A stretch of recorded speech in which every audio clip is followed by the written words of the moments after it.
Says a cylindrical pipe is open.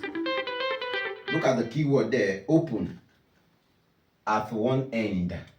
It has a radius 7 centimeter and a height 10 centimeter. Calculate the total surface area of the pipe, and the other one the volume of the pipe. So straight up, let's bring out our parameters. The radius is 7 cm, the height is 10 cm. Now, of course, let's use our pi to be 22/7. Now, let's work out the first one, the TSA. Now, if the cylinder is open at one end, the total surface area will be equals to pi r into bracket r plus 2h. That's the formula when one end is open. So let's impute our parameters. So this becomes 22/7 times, the radius is 7, into bracket 7 plus 2 into bracket 10. So 7 here 1, 7 here 1, it will cancel that.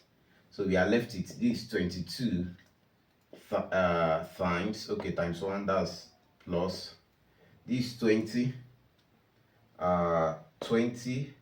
27. So 22 times 27. So this will give us 594. 594 centimeter squared. The B part, the volume is pi r²h. That's the volume of the cylinder.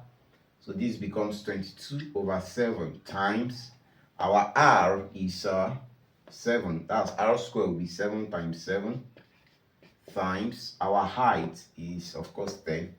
We imputed there 10. So 7 here 1, 7 here 1. So this will become 10 times 7. That's 70. So that will be 22 times 70. That will give us 1540 centimeter cube.